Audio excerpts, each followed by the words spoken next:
12 ఎకరాల భూమి ఉంది. ఆ భూమిలో మేము 6 ఎకరాలు మేము ఇది వేసుకున్నాం, మన జామాయిల తోట వేసుకున్నాం. అప్పుడు చిన్నప్పటి నుండి మేము కష్టపడి రాళ్ళు రప్పలు అన్నీ వేసుకొని మేము కాపాడుకున్న భూమి అది. ఇప్పుడు సర్వే అని మధుగారు వచ్చి ఇట్లా మాది అని ఇట్లా చేసి కౌలుకి ఇచ్చి అది చేస్తున్నారు. కౌలు చేసినామే మేమే సత్తం అంటే మేము కష్టపడి కాపాడుకున్న భూమి వాళ్ళు ఆక్రమించుకుంటే మేము 5గురం ఉన్నాం. మేము అందరం మందు దాగి మేము చనిపోతాం. మేము కష్టపడ్డ భూమిలో ఆమె కౌలుకి ఇచ్చినామే సస్తుంది అంటే మా భూమి కోసం మేము ఎంత దూరమైనా పోతాం. మేము పిల్లల జల్లని మేము మందు పట్టుకొని మేము చచ్చిపోతాం. దీనిలో ఎవరు మాకు సాయం చేసింది అయితే ఏం లేదు. వాళ్ళది పట్టుకొని మాకు మీడియాకి ఇస్తే మరి మేము సొంత భూమిలో మేము ఎక్కడ పోతాం? మాకు ఇది కావాలి సార్. మాకు ఏంటంటే ఎవరైనా మాకు సహకరించి మా భూమి మాకు వచ్చేటట్టు చేయాలి.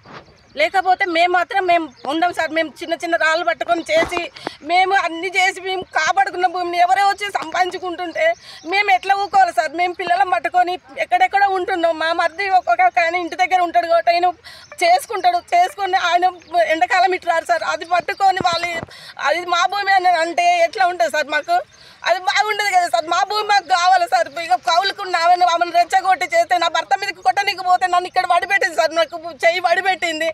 సెల్లు గుంజుకున్న ఎవరో వచ్చి ఇస్తే మళ్ళీ సెల్లు ఇచ్చేసింది.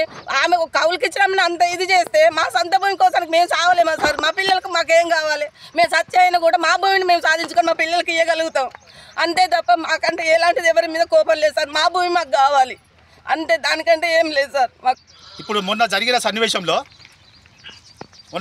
ఏదైతే జరిగిందో దాంట్లో వాళ్ళు ఇట్లా పేర్లు తీసుకొచ్చారు బయటికి. ఎవరో బాగా దాగి వాళ్ళు ఉండి వ్యవహారం చేసేసి మేము వచ్చి డ్యామేజ్ చేస్తుంటే ఎవరు వచ్చి ఎందుకు వచ్చిలో తెలియదు వాళ్ళ పరిస్థితి.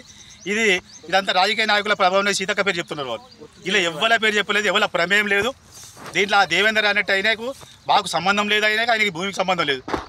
కాబట్టి ఇలా ఏ నాయకుల పేరు తీయలేదు, ఎవరు కట్టేయలే, ఎవరు కొట్టలేడు. అసలు కేవలం అది మాత్రం డ్యామేజ్ చేసినాం. అది తీసుకుపోయి పోలీసు వాళ్ళకి ఇవ్వగానే అదే నిజం అనుకుని నమ్మి వాళ్ళు ఏదో కేసు పెట్టాలని పెట్టేస్తున్నారు. కాబట్టి మేము ఎవరనూ దాడి చేసేవాళ్ళం కాదు, దాడి చేయలేము, ఏం లేదు. వాళ్ళు ఏదో మంది సత్తామంటే మేము కూడా తాగడానికి అడిగి ఉన్నాం అందరం. మా భూమి 12 ఎకరాల భూమి ఉన్నది ఇక్కడ. 12 ఎకరాల భూమి పోతే ఎవరు ఎందుకు ఊరుకుంటాం? మేము కూడా మందు తాగి సాగడానికి సిద్ధంగా ఉన్నాం.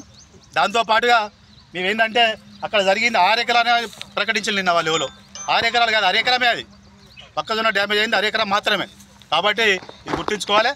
దీన్ని అధికారులు దీన్ని అర్థం చేసుకొని మానవతా దృక్పథంతో ఆలోచన చేసేసి ఎవరి భూములు వాళ్లకు ఉంచే వరకు హద్దులు చూపించి క్లియర్గా ఈ భూమి నీదనే వరకు కూడా ఈ తైలం వల్ల బ్యాచ్ అనేటోళ్ళు మా భూమిలోకి రావద్దు.